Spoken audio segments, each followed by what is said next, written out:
We welcome you to the Shark Club in downtown Vancouver for Everything Film Season 2, Episode 3.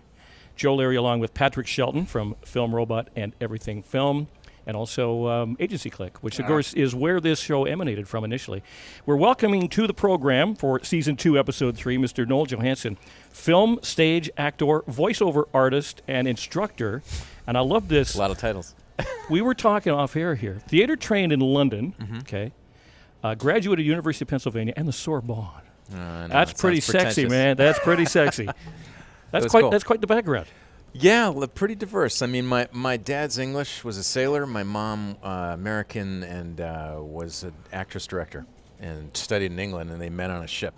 And then I, ended up in Canada, and I grew up in Canada. And I guess because of that diversity, I had, I always had an adventure part of me that I wanted to see the world in. But from Pennsylvania to Paris, there's quite a chasm between those two places, I would presume. So, though I've never been to either of them. Okay, yeah. Okay, so my dad worked in government in Ottawa. So when I was a kid, he said, if you want to work in government in Canada, you got to learn French, right? So why don't you go to France to do that?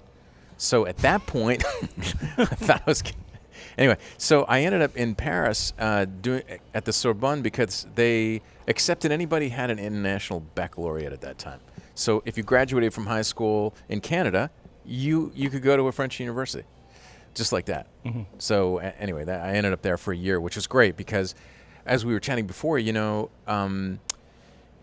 up in a kind of a small community in Montreal, and when you grow up around a tight-knit community, everybody defines you in some way. You feel very defined as an individual.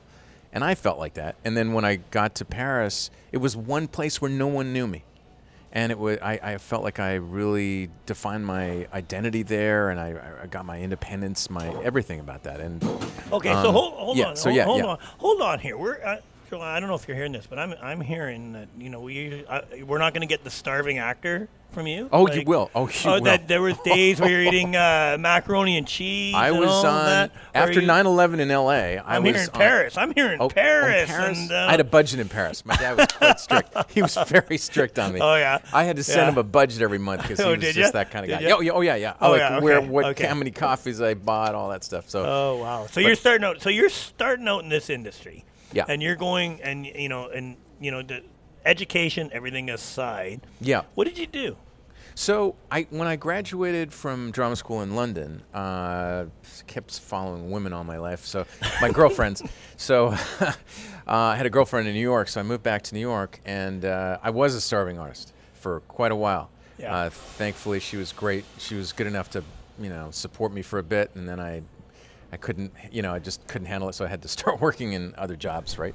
But yeah, I started out in New York, and I was doing plays, off-Broadway plays. I did about 20 of them, non-paying gigs, and I also did voice at the same time. And then I booked my first big gig, which was a Broadway national tour, one city, Picasso at the Lapin Agile, and where I played Einstein. Okay. And that story was kind of cool because I went to the audition. And I remember, I'm not even equity at this point. Like, I'm like a nothing. And the guy that goes in before me in the audition, I had seen the previous night in a show, in a restoration play. He was incredible. Mm-hmm. So I saw him go in for my part. I was like, that guy's amazing. He's going to get it for sure. He's so good. And then I went in, and I tripped over a chair accidentally. I don't know why. And I did my audition with a German accent because I played Einstein. And nobody was doing that. They were all doing it in American. Anyway, I got cast. So I did the show, and it kind of launched my theater career. I'm going to call you out right now. Yeah. You got the Einstein wig on, or whatever they probably So I had long did. blonde. Yeah. No, okay. I had long blonde hair. Give me the catch line. Come on, right now, in your accent. What was the big line? That was awesome. Ich shipped pie. Say it again. Ich shipped pie. You still remember the accent? Yeah. That was more of a French accent than a German one. But what does that mean? What does that mean? Ich shipped pie. So he had Einstein in the show had a very famous speech when he talks about gravitation, universal gravitation, all that stuff. Yeah. And he talks about a pie. So it's an E-shaped pie. E-shaped pie. And Steve Martin. It's like Picasso at the Lapin Agile was written by Steve Martin. Okay. Yeah. Anyway, so I stood on a table and I gave the E-shaped pie speech, which was really fun. Oh, that's great. Our guest is Noel Johansen, film, stage actor, voiceover artist. Let's talk about the voiceovers. Yeah, for sure. First of all, the dialects. How many dialects do you do? Oh, that's a good question. I do every dialect that's appropriate from my ethnicity and culture, as well as other ones. Okay, now let's talk about that, because there's been this seismic shift in the last couple of years. Yeah. So what is it? What are you not allowed to do, or what is considered, or what is deemed to be inappropriate for you to voice? So, like any accent that's not ethnically appropriate, right? So that a lot of people would do any like Southeast Asian or some other accent that they thought was funny, and then they would do that, and either like in a movie or in an animation series, and that, like, as you know, like the Simpsons guy, right? Like everybody's getting. Yeah. So it's just not. But to be honest, when I was in LA, already that was happening. Like, you couldn't do something that was ethnically inappropriate for your, in voiceover, and that started to hit Canada about 10, even 5 years ago. So that's when things really shifted, and even more recently, where you see a lot of, but in terms of accents, I do. Like, I played Russians, Germans, sometimes French, tons of Brits. Like, I could probably, because I grew up in a British environment, I can do. Can you do British posh? Can you do Cockney? Oh yeah, all of it. Yeah. What do you want? No, well, Essex. No, so all of a sudden, if I was quite posh, then I would be like that. Yeah. But if it was more London, I'd be, not quite Cockney, but London's more like that. But Cockney's quite, how's it going, mate? Over the tower and all that. Do you ever play those dialects when you're touring around, just for laughs, to see if you can pull it off correctly? Yeah.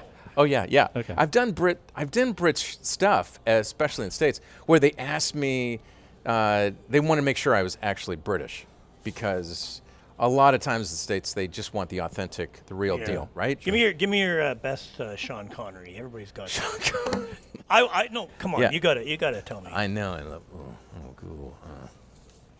Sean Connery. I'm not putting you on the spot. No, I'm just saying everybody's done that one. I know, right? I know. It's like, I know. The Sean Connery was the one thing. Just do Bond, James Bond. Come on. James Bond. Scottish. You know what I just learned? Scottish What I just learned about Sean Connery?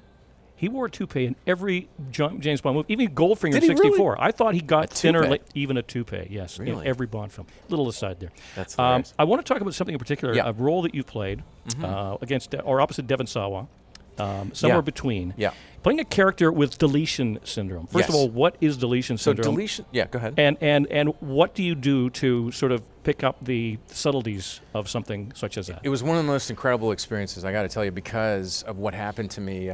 But I'll tell you about how I got into the role. But deletion syndrome, to answer your question, it's an uneven genetic balance in your body.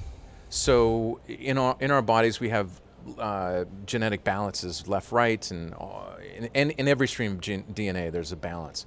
And deletion syndrome is where there's missing genes. So depending on the severity of it, just like a cold, you could be very minorly affected, just have slight physical disabilities, or you can be quite severe, where you're really stumbling mentally and stumbling over words and language.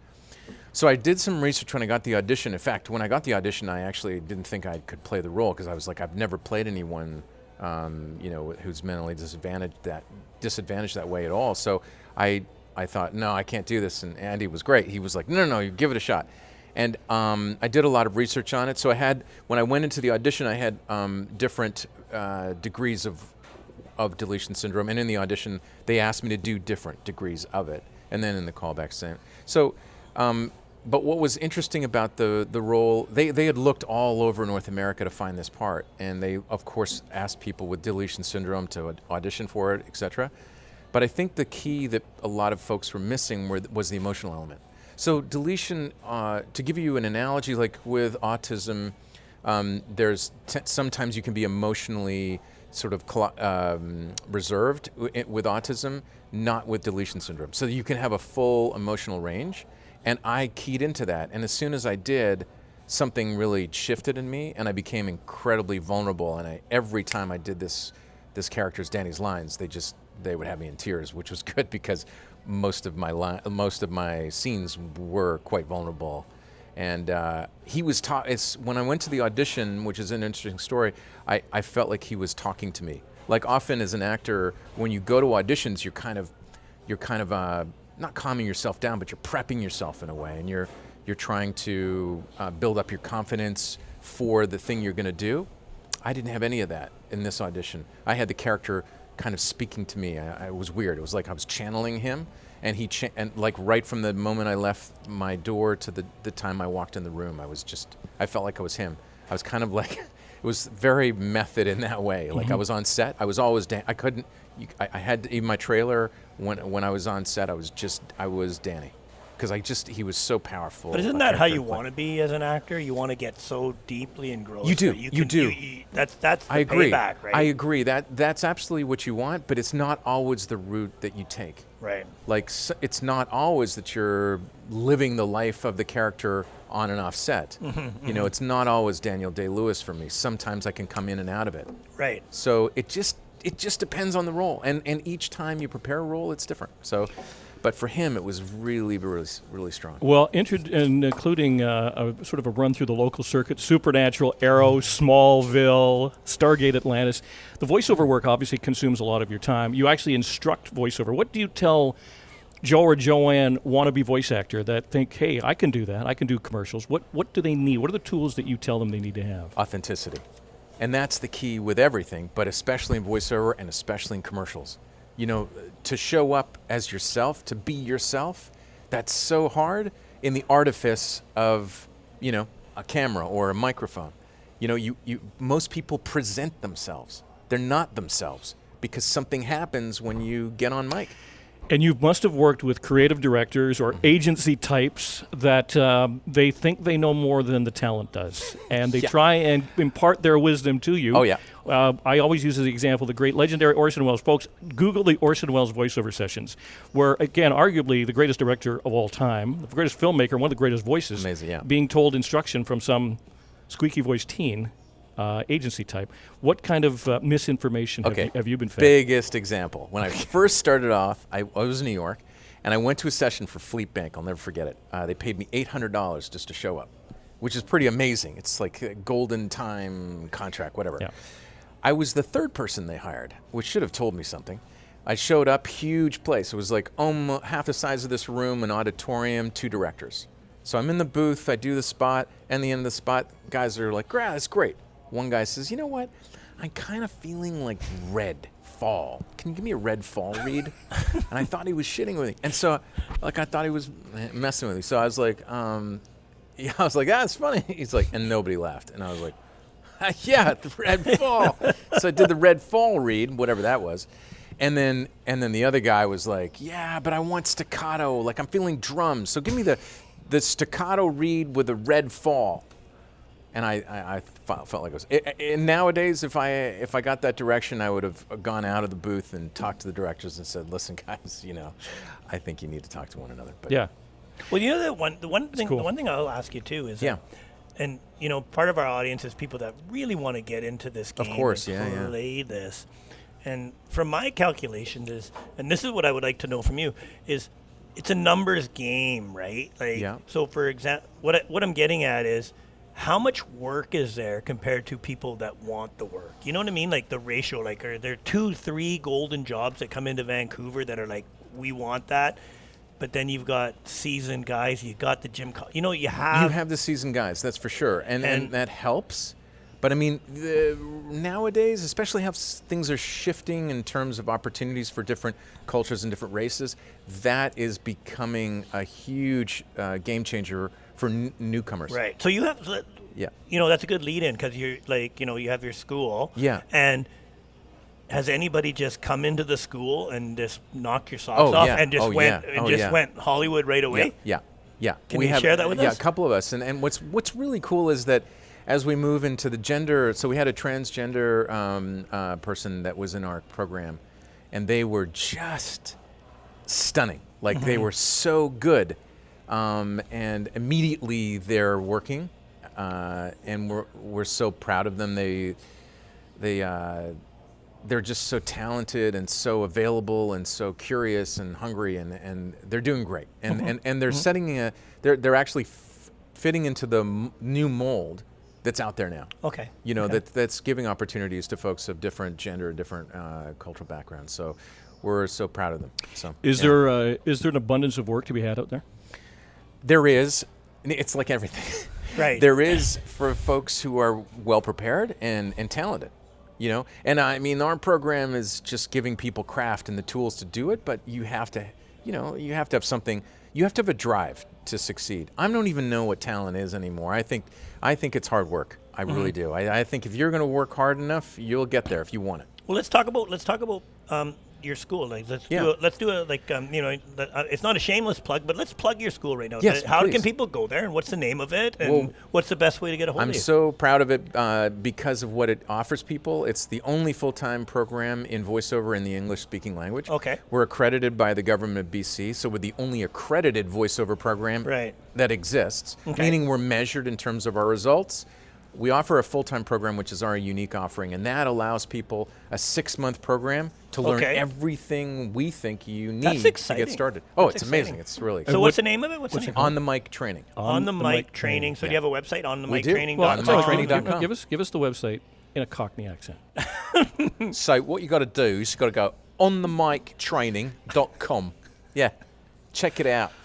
Noel Johansen, been a pleasure meeting you, man. We'll have you back again. Maybe so we'll have much. a mug for you next time. Yeah, exactly. Cheers. Thanks so much. Thanks, guys.